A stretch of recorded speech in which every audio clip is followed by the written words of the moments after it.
So the really good news for our patients with CLL is we've got access to new agents that are very, very effective with low side effect profiles, that are particularly effective in those groups of patients in whom, until very recently, we had no very good choices at all. Now, there is of course the concept with all of these agents, so that's with ibrutinib, idelalisib and rituximab, and with venetoclax, that all of these agents require you to go on a treatment and pretty much stay on it all your life. It's a little bit like moving from, instead of treating a cancer, to almost like having hypertension. You're going on a drug and controlling something and staying on it very long term.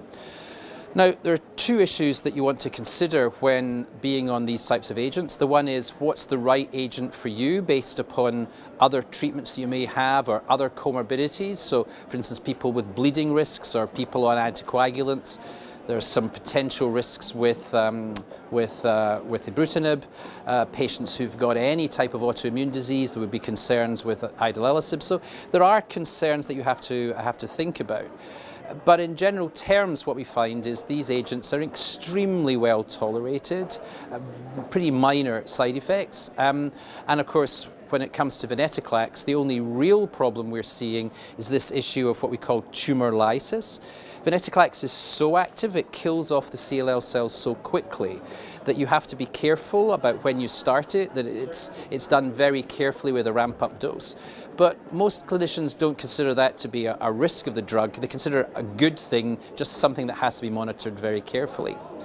What this means for our patients with CLL is that whereas we used to be talking about stem cell transplantation when you had some poor risk features, these new drugs that work so well in that setting mean that transplants being pushed back further and further, and the data very clearly shows that we're doing very many fewer transplants for CLL than we were before.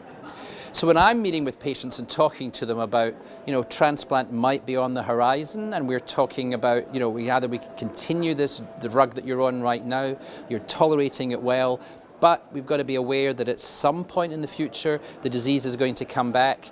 We don't want to be trying to wait until we've missed the window of opportunity when a transplant can be undertaken very successfully. So it's then about identifying, is there a natural time to be thinking about moving for a transplant? What I do with my patients is sit down, and even if they're responding well to those therapies, if they've got high risk features, I'll be having a conversation about, let's at least look to see whether you've got a donor. Let's have something set up. Let's not be rushing to try to find something if you don't respond well to that therapy. Let's try to have everything set up so that when or if the time comes that a transplant becomes an option, we're ready to go and can move quickly before we're allowing the disease too much time to explode.